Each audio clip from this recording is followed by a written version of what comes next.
So I'm going to schedule an additional office hour because you don't understand it for Sunday. We'll take a look at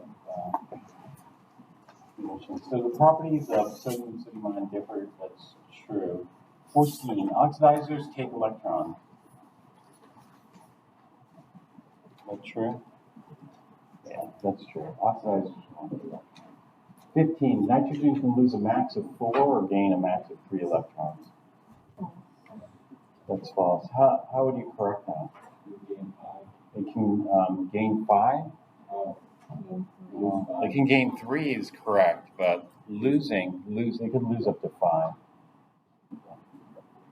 Can you explain that further? Because I'm still lost. When I'm looking at the periodic table, the way I look at it is either it wants to gain up to 3 electrons to be like neon, or lose.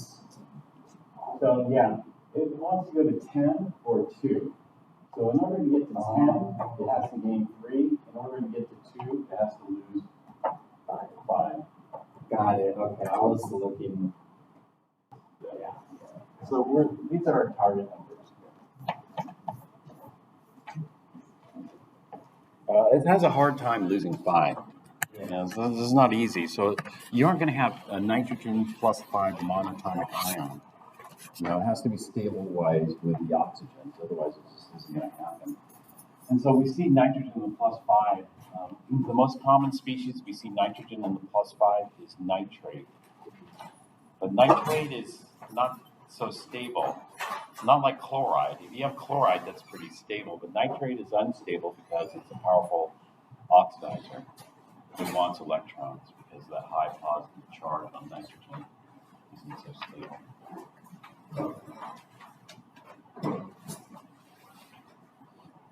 Okay. Even nitrides, you think, okay, nitrogen is going to be happy in the -3 state, right? Because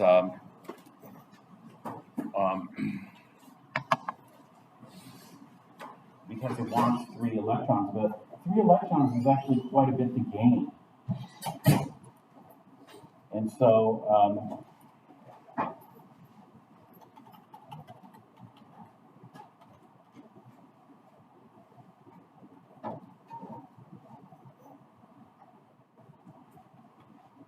magnesium is actually a pretty flammable metal, and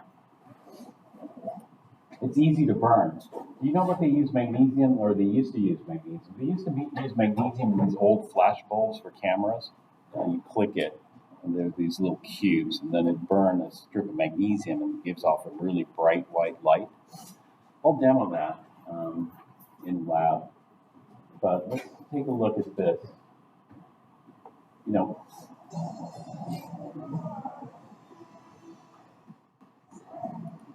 While the elements on the right side of the periodic table want to gain, so fluorine wants to gain 1, oxygen wants to gain 2, and nitrogen wants to gain 3. So nitrogen would be happy gaining 3, but it's hard to hold on to 3 electrons.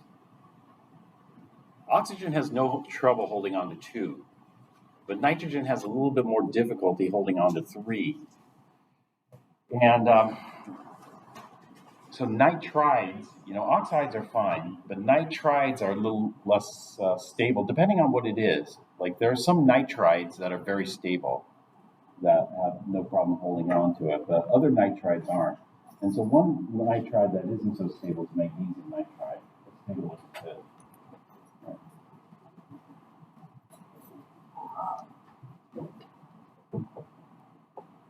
Today we can magnesium with nitrogen in the air.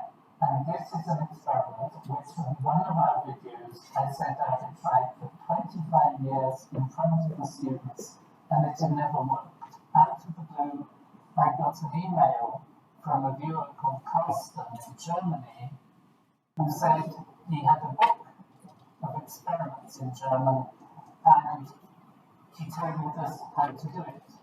The difference is that this experiment uses magnesium granules and I was using magnesium ribbon. The experiment consists of making a little pyramid of magnesium granules, setting fire to them in air so it begins to burn, making magnesium oxide, and then taking a big beaker and putting it upside down over the magnesium, which is already burning. And of course, because the beaker contains air, it continues to burn, making magnesium oxide, but it uses up the oxygen inside the beaker so that the beaker just contains nitrogen. As the magnesium is already very hot, it starts burning in nitrogen or reacting with nitrogen. It's quite slow. I thought the reaction wasn't going to happen, and then sparks starts coming from this little pyramid, and then it starts glowing brighter and brighter, and a plume comes out like an erupting volcano, and it reacts until most of the nitrogen is used up. And as it starts reacting with the nitrogen, you get a blue-green colour in the flame. I'm not sure what that is. It might be from nitrogen atoms recombining, which give a green colour, but the reaction eventually finishes. Neil got a big glove and removed the beaker. It was very hot. The pyramid was white on the outside with magnesium oxide, but when he cut it in half with a spatula, inside there was some black from the unreacted magnesium, but yellow colour, which is magnesium nitride, Mg3N2. But then comes the really exciting part. You can react the magnesium nitride with water and it forms ammonia, which, as you know, is a gas, and it's alkaline if it touches something that is wet. So Neil tried some indicator paper that goes a sort of bluish colour when you have an alkali, and phenolphthalein paper, which starts white and goes blood red, and they both worked. The second time, it worked better. Neil was considerably more satisfied, and we got a bigger plume, and the magnesium nitride was definitely more apparent at the end. We did the water and got the colours. It generates ammonia gas. If you look at the thermal camera, the indicator papers actually warm up when the ammonia or the hot vapors touch it. So the interesting question is, why did my experiment never work and Carsten's experiment succeed? My experiment consisted of taking a piece of magnesium ribbon, lighting it in air, and then plunging it into a container filled with nitrogen gas. It just went out. I think the difference was that my magnesium ribbon wasn't nearly as hot as the mass of magnesium granules that Neil was using.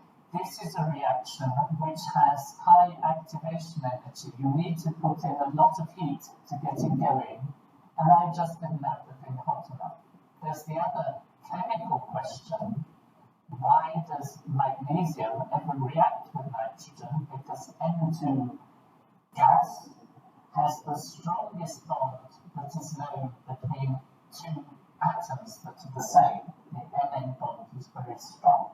To break that bond is why the reaction needs so much heat to get going. But in a chemical reaction, for it to work, you may have to put heat in, but you need to get more heat out to make the whole process go. And what happens in this case is that you form magnesium 2+ ions and nitride 3- ions, both of which are quite small and which have a high charge, +2, -3. And the energy when these come together, positive and negative attract. And when they come together in a lattice, you get a lot of energy back. And the closer the ions come together, the greater the energy. So having small ions with a high charge gives you a lot of energy back. The problem with the demonstration we've done was that you don't see whether the oxygen has been used up in the air. It could just be burning. So I persuaded Neil to do a third experiment in a bigger beaker, but the beaker was big enough that we could also have a candle burning under the beaker. So now we could use the candle like a canary used to be used down coal mines to see when the air was running out. And if you watch, you can see they both start burning, but the candle and the magnesium. And as the process goes on, the candle starts getting smaller and smaller and goes out, but the magnesium keeps going. It takes a bit of time to get going, and then the plume of the volcano reappears, and at the end, we got really quite a nice amount of magnesium nitride, this yellow solid, and the amount of ammonia was impressive. The heat of the reaction melted one side of the candle, which was quite satisfying. But Neil, who often is cleverer than me, pointed out that this experiment was not perfect because when the candle burned, it produced carbon dioxide and water vapor, which accumulates inside the beaker. So we were actually changing the chemistry, or potentially as well. Now, the one question that we haven't answered is why did the beaker fill with white smoke? And I think the answer to that is that the white smoke is actually very finely divided magnesium oxide. And you see the same white smoke when you let off fireworks, which often contain magnesium, and they produce magnesium oxide. But overall, it was a very satisfying experiment, and I thank you, Carsten, for putting us onto it. Have a look at the link in the video description to find out about it. So magnesium is highly flammable. You need some really good fuel in order to burn with nitrogen. Nitrogen is not a good oxidizer, even though you would think it'd be a pretty good oxidizer. But what he said in the video is the nitrogen bond is so strong, it doesn't really react with much. And so most people think of the nitrogen in the air here as being fairly inert. Inert meaning just unreactive. It's like what we call the noble gases used to be called the inert gases: helium, argon, krypton, xenon, neon. They're very unreactive. And nitrogen is a pseudo-inert gas. It's very unreactive. It's hard to get to react. Even though they got it to react with magnesium, and they formed magnesium nitride, the magnesium nitride wasn't very stable. And it reacted with water to form ammonia.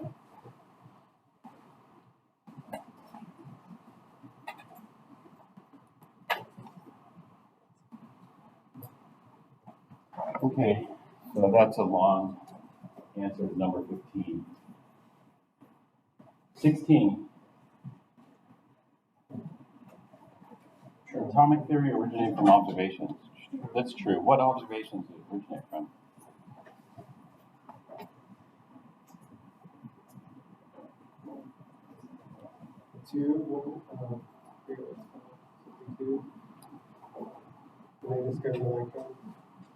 Not the cathode ray tube. Not the cathode ray tube. Not the Rutherford experiment? Not the Rutherford. Cathode ray tube was used to discover the electrons. But atomic theory is a little bit more than just the electrons. And the Rutherford gold foil experiment was used to determine what?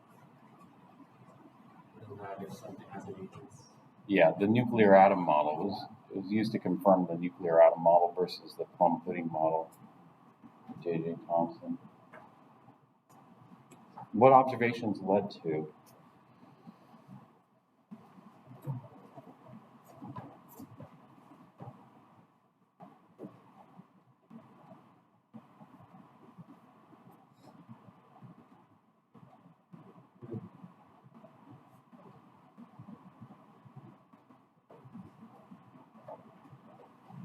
Nobody remembers?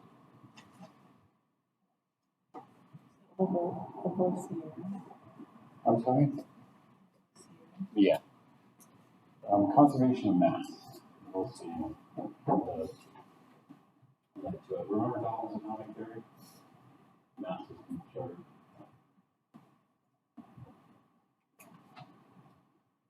$17. How many significant figures are allowed? That. Well, 1.22 has how many sig figs here? 3. So it's multiplication division, so it'd be C. A carbon atom weighing exactly 12 AMU can be found. Did you guys put that? True. In fact, that's the definition of AMU. The definition of the AMU is a single atom of carbon 12 weighs exactly 12 AMU. That way we can calibrate the mass spectrometer. Carbon 12 consists of more than 99%. I mean, carbon is more than 99% carbon 12 and a little bit of carbon 13, about 1% carbon 13. So we use the carbon 12 atoms to calibrate the spectrometer. We set the mass spectrometer when carbon is weighed to 12 AMU. 19. Isotopes are numbered based on the number of. This is wrong. Isotopes are numbered based on the mass number B. 20. Fluorine only has one naturally occurring isotope containing how many neutrons? 10. Yeah, if you look at the mass of fluorine, it's about 19. So, well, mass of fluorine is about 19. It's going to be 10 neutrons. It has 9 protons, so that adds up to about 19. And the isotope would be fluorine 19. 21. A 0.125 liters is equal to how many milliliters? 125. Wait, for 20 that was 10 or 19? 10. 10 neutrons plus 9 protons gives us a mass of 19. And the actual mass is 18.99. Okay. 22.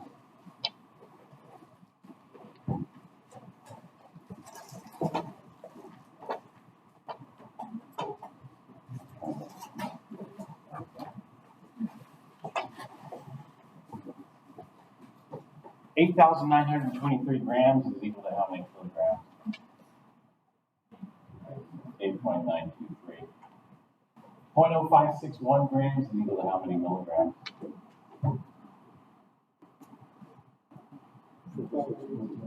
56.1. 24. Carbon monoxide, and carbon dioxide are all potential products of combustion. True. 25. Cool water having 1 ppm chlorine means 1 gallon, well, not 1 gallon, 1 gram of chlorine per 1 million grams of cool water. True. That's true. Water contains 11.2% hydrogen by mass. Calculate the number of grams of hydrogen in 250 grams of water. So you make a conversion factor for this. What would the conversion factor for 11.2% by mass be? 11.2 grams per 100 grams. Yeah, 11.2 grams of hydrogen per 100 grams of water. And then you calculate it. So it comes out to what? 83. Actually, more. Yeah, 10% of this would be 25. And so it's just a little more than 10%. So it's actually 8. 28. Can we quickly work it out? What's that? Can we quickly work it out? Yes. I just wrote down the conversion. Okay.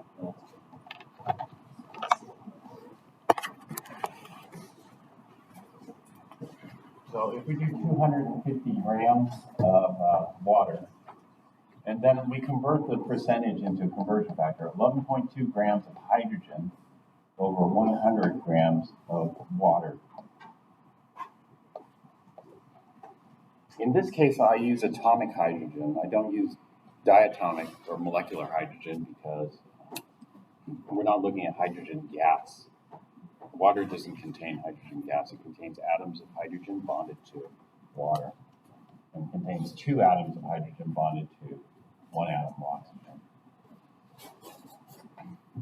And so grams of water cancel, and then that should give us 28 grams H hydrogen atoms.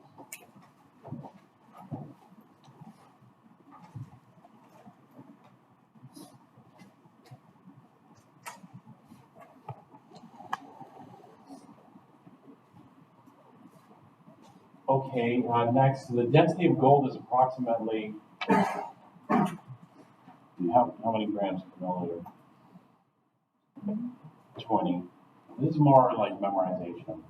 Gold is one of the more dense, or one of the most dense elements on the periodic table. Densities peak at about 22, 23, something like that. When you say memorization, like memorize what?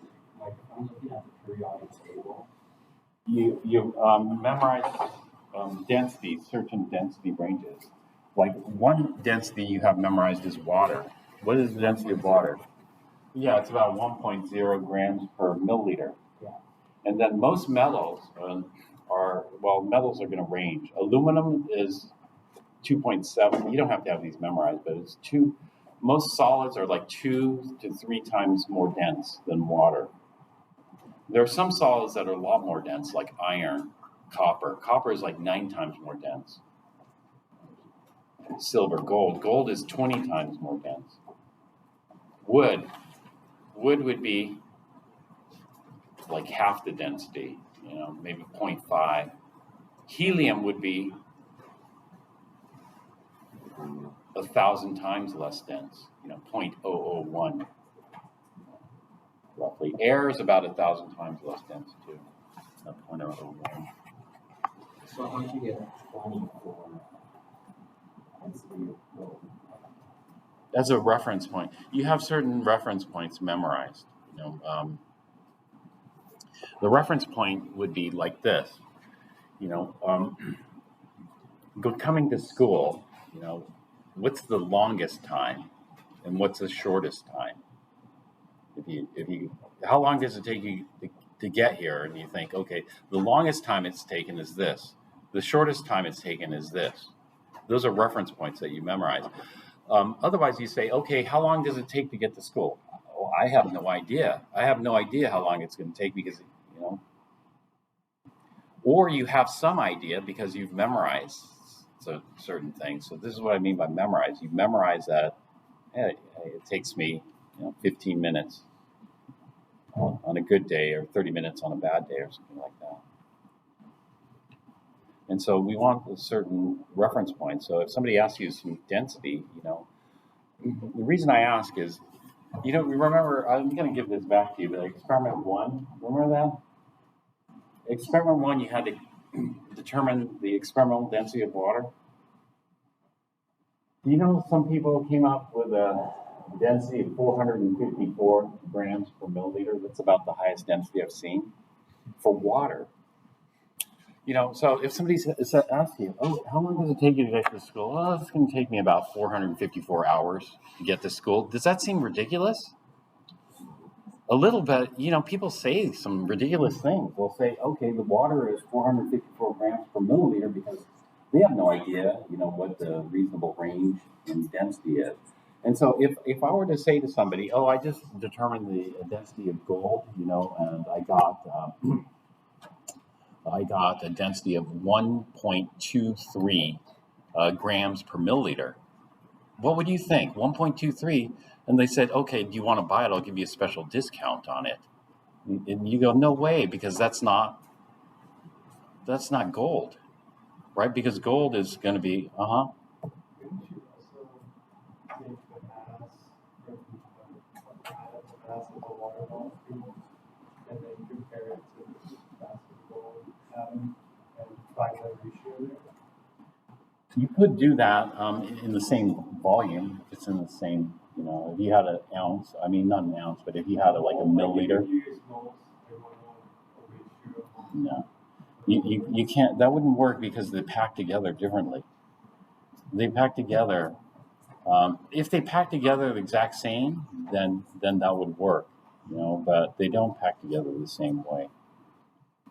And the packing, when you look at packing, it depends on how densely packed. Gold is very densely packed.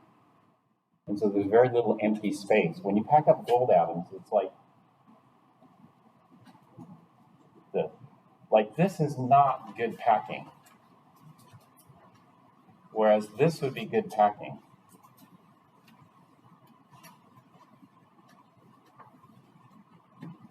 Water doesn't pack very, very tight. Water has lots of empty space. When you, the answer that's 20. Yeah. That's just straight memorization. How long does it take you to get to school? That you memorize that. Memorizing what exactly? Is there a chart for you to memorize? No. You memorize certain reference points. The certain reference points is you don't memorize everything. You just memorize a few things so that you know what's reasonable. So for example, if I calculate a temperature, I've seen that many times. If I calculate a temperature minus 120 Kelvin, and I get that from my calculation, minus 120 Kelvin, does that sound reasonable to you? No, because you've memorized the lowest absolutely lowest temperature you can have in Kelvin is not negative. It's zero. It's 0 Kelvin. That's memorization there. And so we memorize a few points, like the freezing point of water is 0 degrees C, 32 degrees Fahrenheit, 273 Kelvin. The boiling point of water is that totally worthless information? No, I mean, for some, maybe it's totally worthless. For others, it's useful. And so the same thing with density. So you memorize a few reference points for temperature. You should memorize a few reference points for density. Some people don't even have the density of water memorized, but that's something everybody should have memorized, the density of water. Not to so many sig figs, you get sig figs or whatever. You just try to memorize it roughly.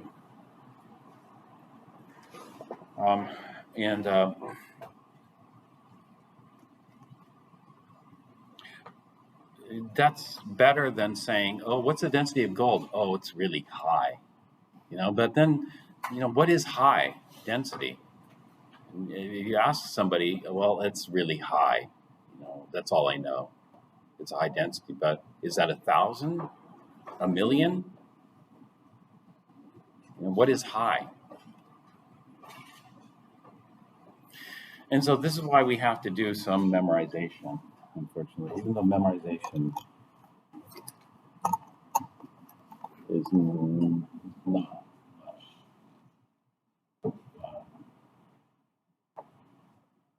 So if you were to ask us what is the density of grams per milliliter of tin?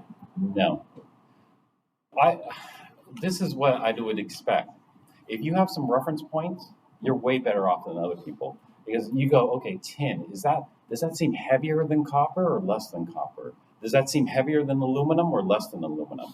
So if you know that aluminum is 2.7 and you know that copper is 9, then you say it's somewhere between aluminum and copper probably, and probably closer to aluminum because I don't know if you've ever picked up tin.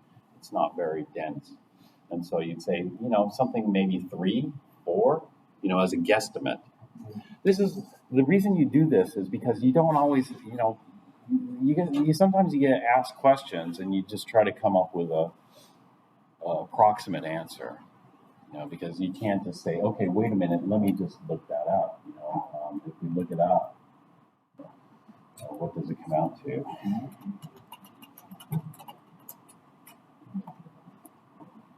Maybe it's closer to copper, 7.31. I just think of tin. Maybe I'm thinking tin-coated aluminum cans or something like that. That's pretty dense. But it was just a guess, just trying to see what's reasonable. That's it.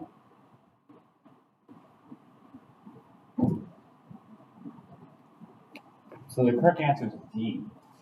This is just from knowing that it's actually 19 point something something. But, you know, if it's from memory, you think around 20. It's one of the most dense elements on the periodic table. Do you know what the most dense element on the periodic table is? Yeah, osmium and iridium.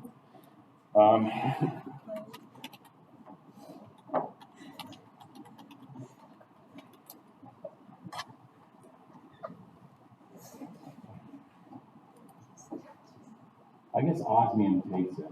These are osmium crystals here. This is metal. What is the density? 22.59. Just a little bit more dense. As it turns out, either of two elements can be considered the element with the highest density, osmium or iridium. Both osmium and iridium are very dense metals, each weighing approximately twice as much as lead. So I wish we had our lead brick. Someone ran off with our lead brick. We had this lead brick. It's so hard to pick up. The lead brick is about this by this. It weighs like 25 pounds. You know, this is small and it weighs so much. Actually, the density of iridium. Well, this is a calculated because there's not much iridium on Earth. You know, most of the iridium on Earth came from space. Have you heard of the meteor collision that killed the dinosaurs or something? That one spread a thin layer of iridium all around Earth, and it's pretty evenly distributed. And so there's a thin layer, and the calculated density of iridium is 22.65, which means it's higher than osmium, but that's calculated. The experimental density for osmium is 22.59, whereas the experimental density for iridium is 22.56. So 56 or 59, they're within the error that you might expect in experimental error. So you could say osmium or iridium, or you could say osmium. But either way, they're so close to each other. Gold is like up there too. The gold brick is going to weigh a lot. We've never picked up a gold brick, but it'd be interesting to pick it out. We also had a sample of mercury. Mercury is very dense too. Mercury is more dense than lead. So, for example, lead would float on mercury. It wouldn't sink. You couldn't go under. Let's say you had a pool of mercury. You would be able to walk across the pool on the top surface because you wouldn't be able to sink. You're not dense enough to sink in that. So it'd be pretty weird to walk across a pool of mercury. Let's see. What is the density of mercury? Isn't it like 112?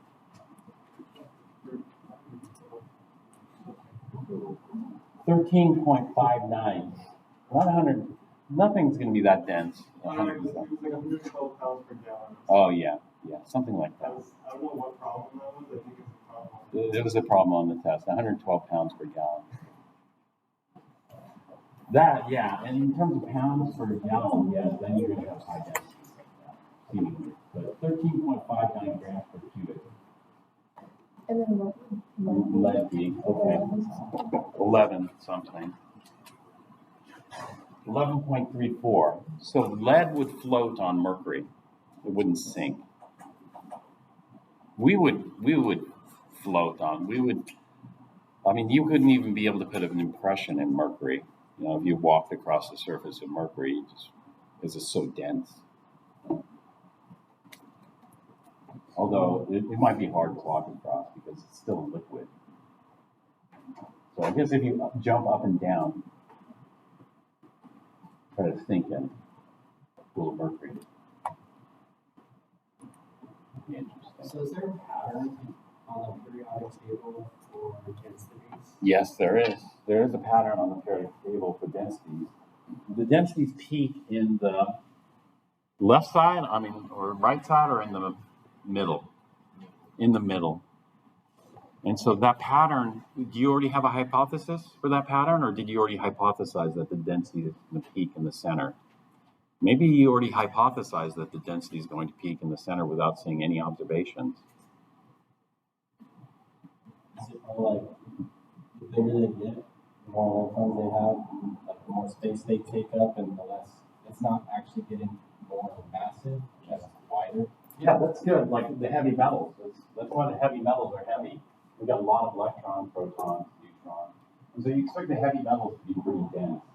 They're just big atoms. But then these atoms are even bigger over here. And why aren't these? Well, radon's density is very low. Radon's density is like 1,000 times less because radon's a gas. Even though it's got heavy atoms, it just doesn't pack together very well.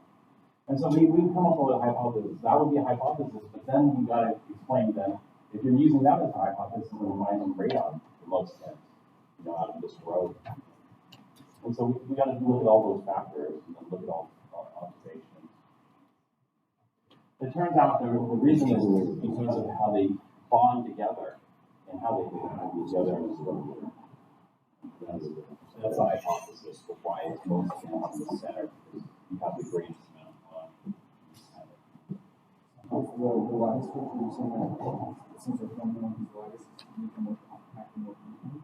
Yeah, the lattice structures. Yeah. Things like magnesium has a different lattice. Magnesium is not a very dense metal. It's like titanium, magnesium. Those have a different lattice structure. They don't pack together as efficiently as something like gold, silver, copper. Gold, silver, and copper pack together like this down here. Quite efficient packing. Yeah. Mm-hmm. So would your suggestion maybe be to memorize like maybe like lace dense, maybe somewhere in the middle, and then right at the very end, and then so that you have three reference points. That's what we do for everything.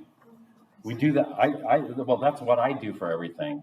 Temperatures, I think, okay, what's the lowest temperature possible? What's the highest temperature possible? One time I asked to calculate the temperature, and somebody calculated 4,500 degrees C that we'd have to heat something up to. But if you think about 4,500 degrees C, what is that? Is that a reasonable temperature to get? Yeah, you're starting to get up there in terms of temperature.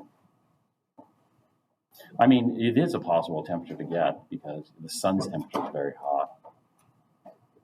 But the sun's, they're looking at these fusion reactors, and I just saw this fusion reactor in Germany. They're getting temperatures hotter than the sun inside there, hotter than the surface of the sun inside that fusion reactor. And so they have to keep it away from everything, otherwise it incinerate everything, basically. And so they confine it using magnetic fields and electric fields, so it's confined in a vacuum.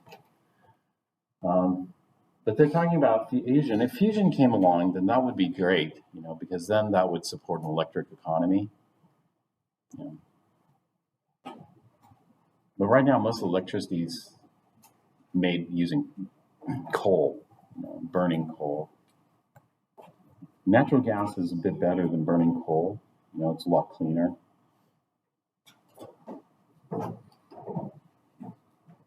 So, as far as automobiles go, I saw that Toyota was really pushing for hydrogen-powered vehicles. They think the future is hydrogen, whereas other people are saying, no, it's plug-in, like a Tesla versus. I think the solar power. That work? That would work, but it'd take, I don't know, months to charge or something, because solar power can generate electricity. That would help, I'm sure, but it wouldn't be enough.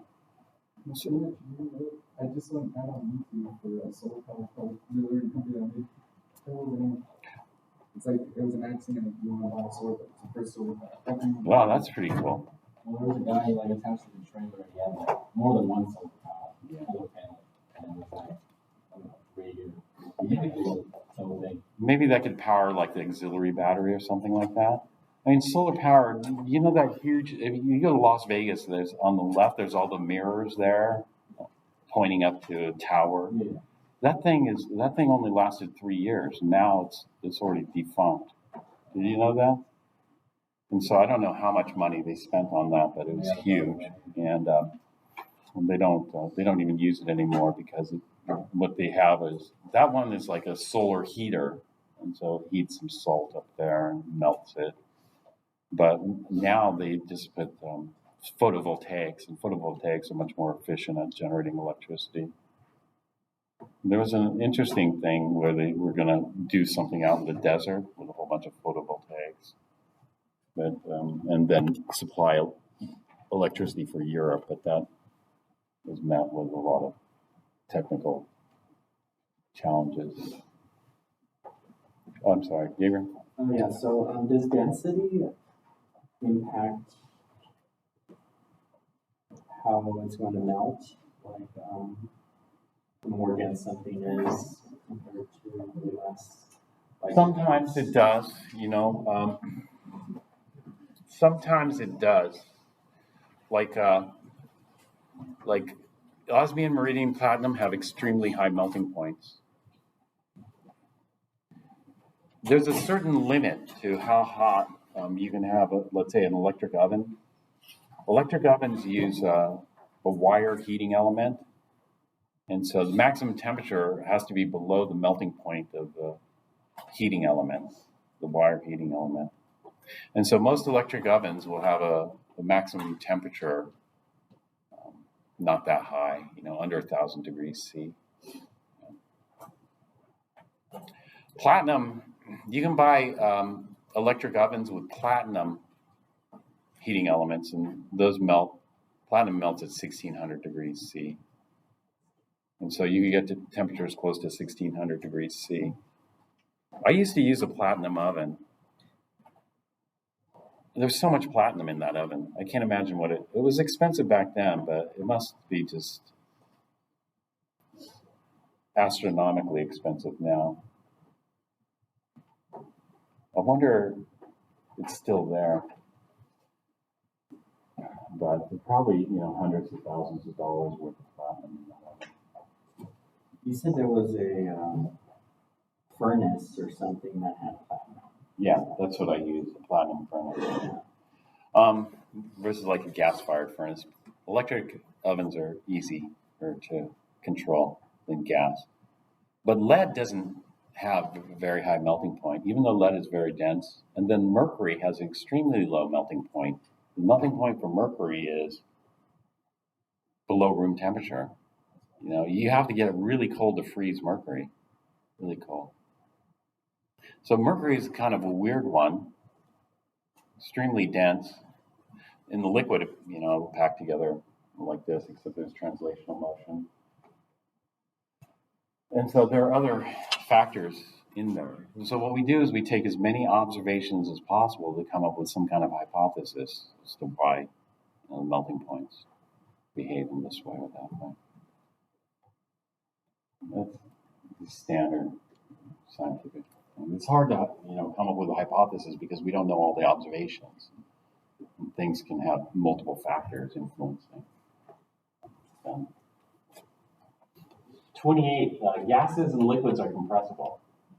False. Gases are compressible, but liquids aren't compressible.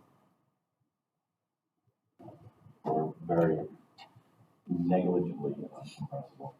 29. As the temperature increases, so does its kinetic energy. True.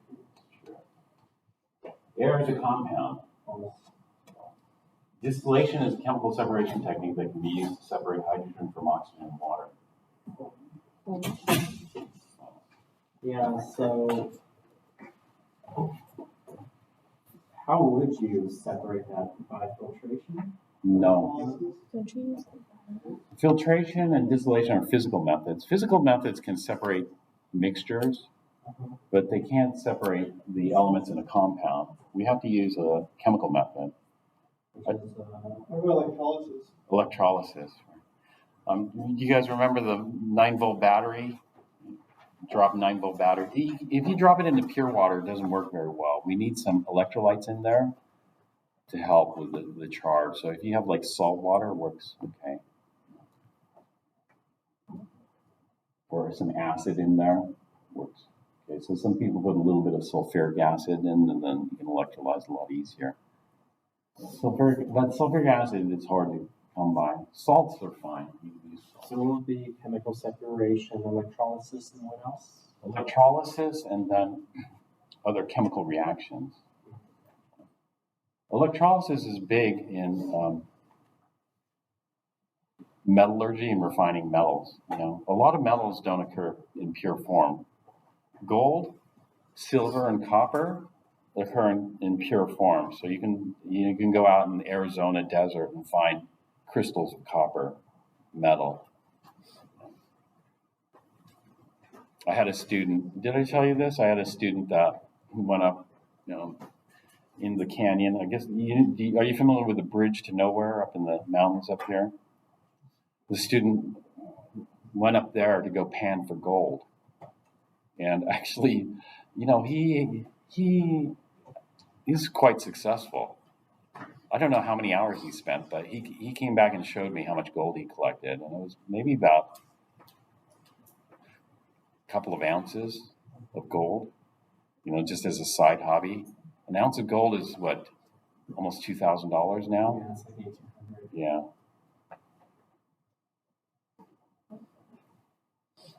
So that got me thinking. I need to go up there, especially after the big storm. After that big storm, this was a bunch of years ago. Probably washed some more gold down.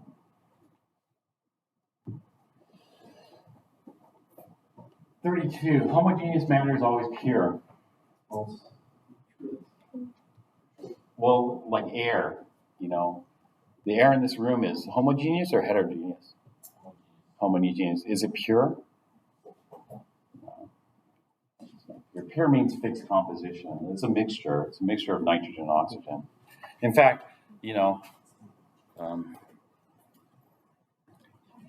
what are the main nitrogen?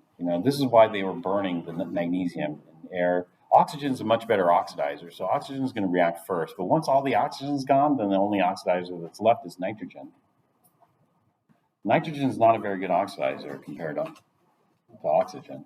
I thought homogeneous meant the solution is uniform, so like a bottle of Windex. Is the air uniform in this room?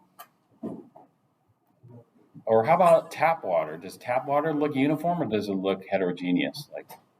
It looks. Can you tell, if you looked at it, can you tell visually the difference between tap water and distilled water? No, then tap water is a mixture, distilled water is pure. And so just because it's homogeneous doesn't mean it's pure. Like this turns out this is not pure aluminum. This is aluminum, yes, but this is an aluminum alloy. There are many different alloys of aluminum. Although it looks like pure aluminum, it isn't.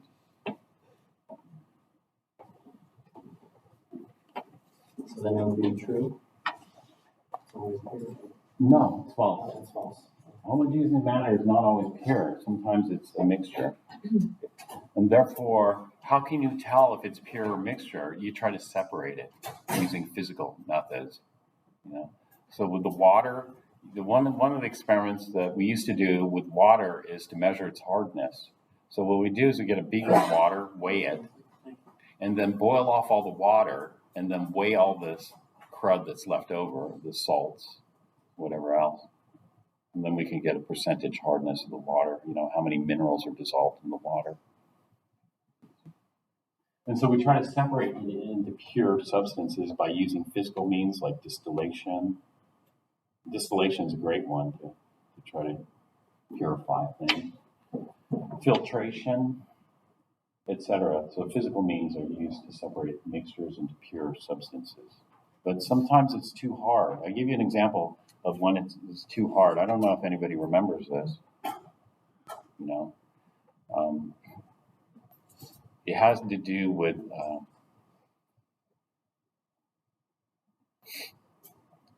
anti-cancer drug. Does anybody remember that?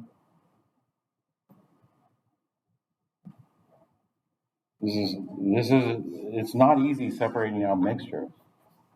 So these people actually gave up on separating out the mixture and did something else. And so the story goes like this. I don't know if this will, maybe I didn't talk about this, but there's a group at the University of Michigan, and they're trying to study the effects of an electric field on tumor cells. And so they put pieces of platinum metal inside the petri dish full of tumor cells. And then they turned up the voltage. So what that did is it charged one of the pieces of platinum positive and the other negative. And then they were trying to observe what happens, when there's an electric field, a positive and a negative field. Electric field is just a positive and a negative. But the unusual thing was the platinum started to react with the medium in there, and it created a compound or something. It created something because the platinum was starting to react, which is very unusual because platinum is like an inert metal. It's very unreactive. This is why we use platinum. I use lots of platinum for all different kinds of things because platinum is so unreactive and it has such a high melting point. And so I had not just the platinum furnace, I had platinum like cookware made out of pure platinum. It was tiny, I had a little platinum pot, and the pot was about this big by this big. And so what I do is scoop my chemicals in there and then put it in the oven to cook. And platinum didn't react. Platinum was pretty good. I had also alumina, aluminum oxide cookware too. But anyway, it was unusual that the platinum reacted, and whatever reacted killed all the tumor cells. And so then what they wanted to do is they wanted to separate the mixture. And so how can you do that? I showed you the video. If you, or maybe I didn't show you, I showed you that thing about cells. The cell, inside a cell is a mixture, right? And you should be able to separate all the things inside a cell, right, to figure out what's inside a cell. But you heard about the dark genome. That was the thing I showed on the dark genome. Anybody remember that? The dark genome is, they're guessing they don't know about 10% of the proteins in the cell. And so they have no idea. They just know that there's got to be more in the cell than what they have figured out so far. Why is it that they think that? What's that? Why do they think that there's more? Oh, because of they think there's more because of the function, the properties of the cell. When they look at all the properties, they can't explain it with all the proteins that they have figured out to that point. So there's some mystery proteins in there that they just don't know. But those proteins are doing something, and that something can't be explained by other things in there, something like that. But, that just goes to the challenge of how hard it is to separate, mixtures, especially when you have minuscule amounts. And so these people, they gave up, are they going to be able to figure out what that compound that was in there that killed all the tumor cells? There's so little of it, If they made lots of it, like grams, then easy, but if they just made a tiny bit, then, when you do these separations, you lose a little bit here, lose a little bit there, and by the time you're at the end, you have nothing left, right? Each time you do a separation, you lose a little bit. Heck, but yesterday in the lab, I noticed each time somebody was weighing something, not our class, but another class, there was a whole bunch of white crystals all over the countertop from people spilling everything everywhere. And so that kind of stuff happens quite a lot. And so, let's see, let's go back.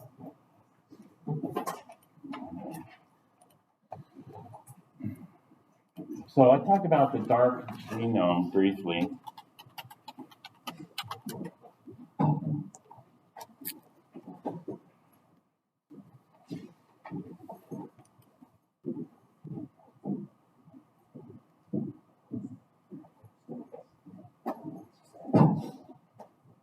Or something, with proteins, unknown proteins, whatever. And so do you know what they did? They gave up on trying to figure out what, but they did know something. They knew that whatever it was probably contained what element? Probably contained platinum. And so what they did was they got in by chemicals. They got a catalog, a chemical catalog, and they ordered every single platinum containing compound in the catalog and then tested those individually or something like that. So the story goes. And then they found it. They found one that worked. This is a very interesting story.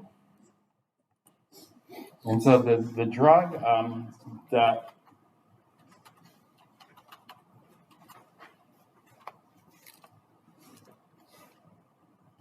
see if there's Wikipedia. It's called cisplatin. So this is the platinum. It contains 2 chlorines and 2 ammonias stuck onto the platinum atom there. This thing, the mechanism for this is it inserts into the groove in like DNA or something. It binds to the DNA, inhibiting its replication. It gets stuck into one of the grooves. It's been a very successful chemotherapy agent for certain types of cancer, not all. Some side effects, pharmacology, history.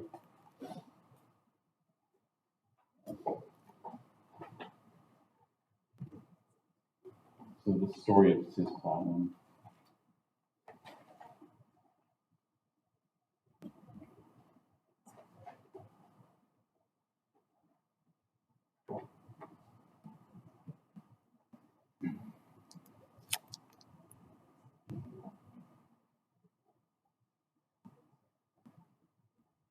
Okay.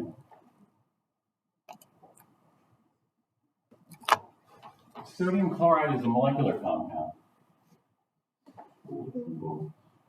False. Sodium is a metal. Metal and nonmetal is going to be not a molecular. It's going to be a ion. A barometer is shown below. Is this a barometer here? What's this called? It's false. 35. If the atmospheric pressure is 758 millimeters of mercury, what is the gas pressure inside the manometer?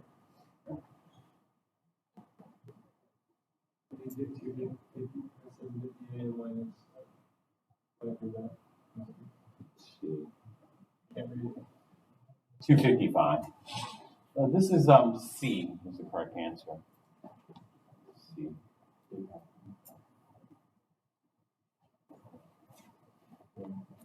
A tire shows 36.1 psig on a day with the atmospheric pressure of 14.6 psi.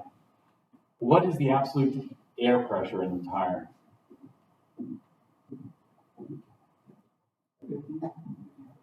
50.7. D is correct. 37. 22.7 liters of a gas is cooled at constant pressure from 87 to 25 degrees C. What will the volume be at 25 degrees C?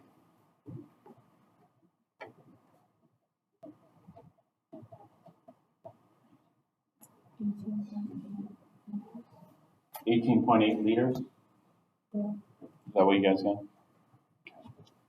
Yeah, here the problem is if people don't convert this to Kelvin. If you don't convert this to Kelvin, then you'll get the wrong answer. You have to convert the temperatures to Kelvin, and then come up with it. 18.8 sounds right. 38. A tank containing 2,000 psi of helium at 25 degrees C is heated to 200 degrees C. What will the pressure be in psi at 200 degrees C? The same thing here. Problem is if you don't convert this to Kelvin. You have to convert this to Kelvin. And then what did you get for this? Well, the temperature's got to go up. I mean, here, and then that means the pressure's got to go up. And so it's either B or E.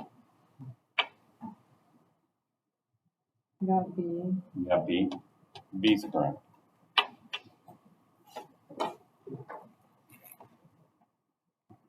Which statement is false? One atomic mass unit is exactly 1/12 of the mass of a carbon-12 atom. Is that true or false? True. That's true. B, both protons and neutrons weigh about 1 U. True. That's true. C, a carbon-12 atom has a mass of 12.01 U. This is false. The definition of the U is carbon-12 atom weighs exactly 12 U. The electron mass is about 1,850 times lighter than a proton. That's true. So it's about 2,000 times lighter. 40. An element has two isotopes. One weighs 6U, the other weighs 7U. The 6U one is 90% abundant. So this one we could either do like qualitatively or we could do quantitatively. If we do it quantitatively, we plug it into the equation for calculating the atomic mass, the average atomic mass. If we do it qualitatively, then it's going to be closer to 7, the average, or closer to 6, the average. Closer to 6. And it's going to be 90% closer to 6, so it's got to be 6.1. 6.1. Yeah, 6.1 D. If we're 50-50, it would be what? 6.5. Or if it were 10-90, it would be 6.9. That would be 90% of the weight is 7. To calculate the mass of an atom, one needs to add up the masses of protons, neutrons, and electrons that make up the atom. This is false. And the reason this is false is because of the mass defect.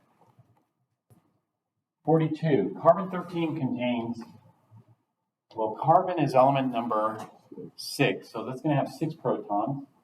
So it's got to be B or C. Or D. Or D. So which one is it? D. It's D. 6 plus 7 is 13, and then 6 electrons gives us neutral. Only one natural isotope of fluorine occurs. All atoms of fluorine in nature have the same number of protons and neutrons. That's true. All the atoms of fluorine in nature are fluorine-19. Fluorine-19 has 9 protons and 10 neutrons. There are other atoms that only contain one isotope, like phosphorus and some others. There are radioactive isotopes, but we don't count those. So it has the same number of protons as electrons, right? Yes. Same number of protons as electrons. For neutral species. For an ion, it's going to have a different number of protons. Electrons. 44. The Rutherford scattering experiment determined the plum pudding model of the atom is incorrect. That's true. 45. The nucleus contains the electrons and neutrons. That's false. 46. Deuterium H2 contains 2 neutrons. That's false. 47. A deuterium atom weighs exactly 2 U. That's false. It's approximately 2 U. The mass number and the actual mass are approximately the same, but not exactly, except for one. Which one? Carbon 12. And that only happens because it's by definition. Otherwise. For which species would formula mass rather than molecular mass be appropriate?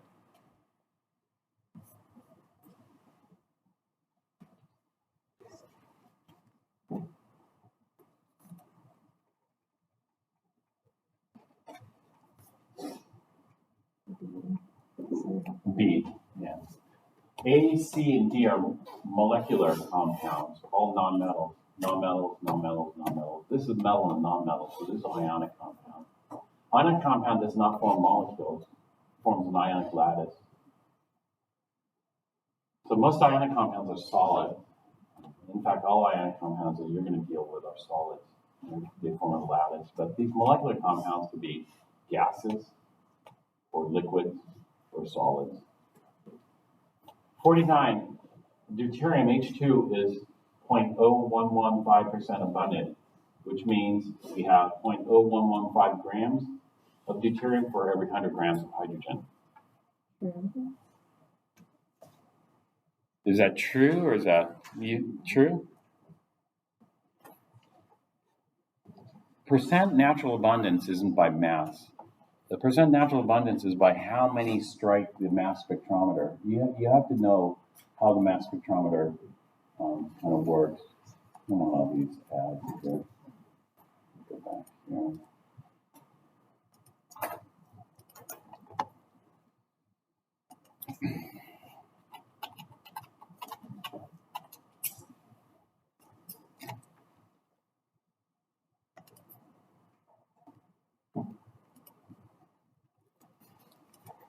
Look at this Khan Academy one.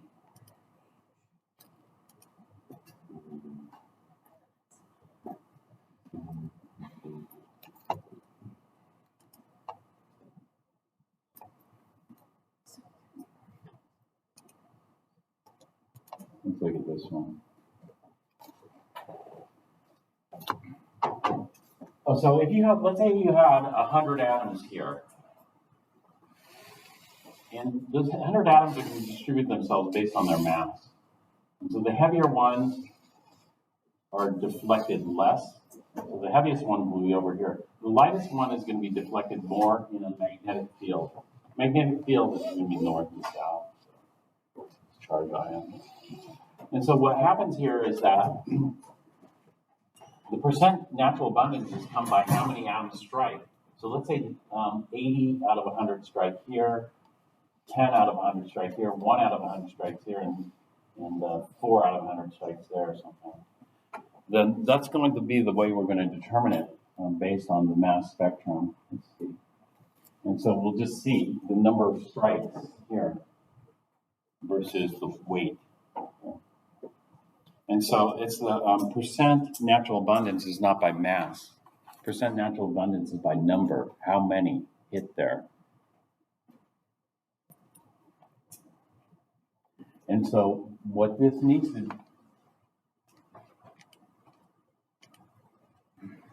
change is, what it means is we have 0.0115 atoms of H2 for every 100 atoms of hydrogen. So if I had 100 atoms of hydrogen, then chances are I'm not even going to see one H2. What if it was moles instead of atoms? Moles is the same thing. Moles will be the number. You know, it's like a dozen. If you had a dozen, you know, it's a number. Mole is a number just like a dozen. So it's not mass. It's the number. So if it was moles, then it would be true. No, it would be false. Because moles would be false. Moles and number are going to be the same. And so 0.0115 H2 atoms per 100 H atoms. We could do moles, 0.0115 moles of H2 atoms over every 100 moles of H atoms. That would be true. This would be the same thing. And so what we do here is we just move the decimal. You know, we move the decimal 4 places over. And so what this means is that we'll have 115 deuterium atoms for every, okay, so 1, 2, 3, 4. We move it 4 over for every million H atoms. And so if I had a million hydrogen atoms, I'd get 115 deuteriums. Okay, this is not by mass. Most percentages are going to be by mass. And parts per million, you know, the swimming pool thing was by mass. But natural abundances are not by mass. Natural abundances are by number. So that's true. This is false. 49 is false. 50. Avogadro's number is the number of atoms in exactly 12 grams of carbon-12. True. 51. 25 degrees C is often referred to as room temperature. What is the temperature in Kelvin. Kelvin, you might be able to do in your head. Plus 273 is 298 Kelvin. What is it in degrees Fahrenheit? 77 degrees Fahrenheit. A little bit on the warm side. Although it was, I don't know, it set the thermostat to 67. It was 67. It was a little cold for me. Right now, I set it to 71. So.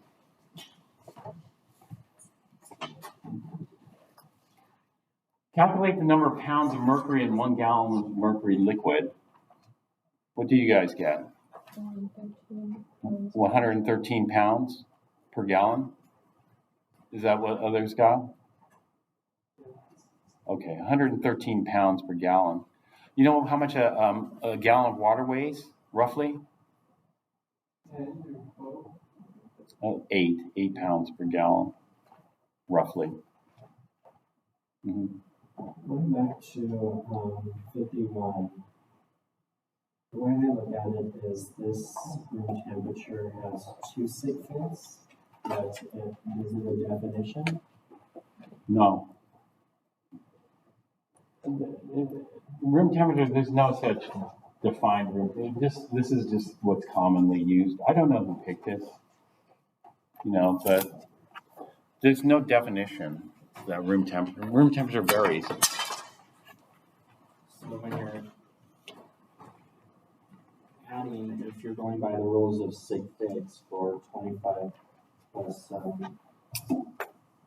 273. 273, We just call it 298. When you add, it's the number of decimal places. So if you have 25 point, and then we're just going to add 273. And so we'll just have this. This will be 298 Kelvin.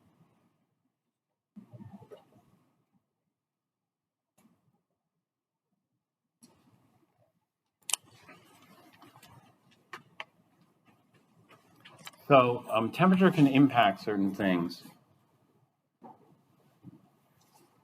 Temperature impacts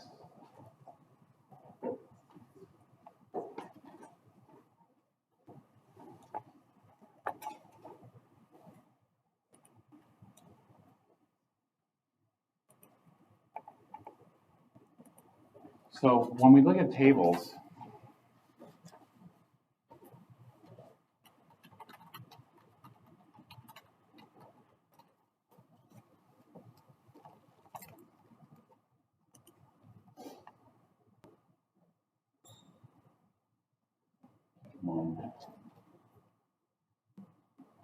has footnotes.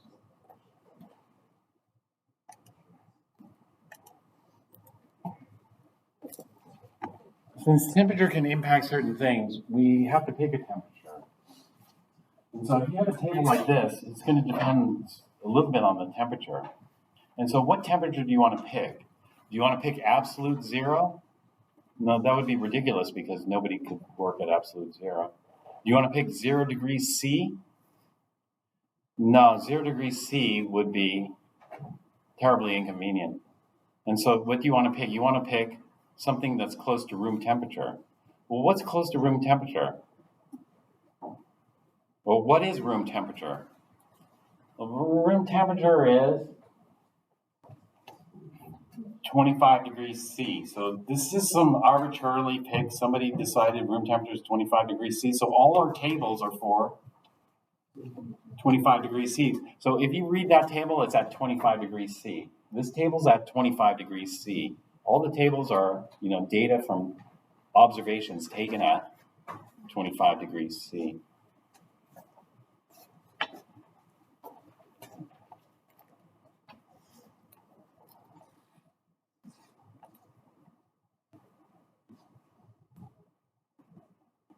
Okay, you're going to have more stuff. You're going to have like a stoichiometry type problem and some reactions. And so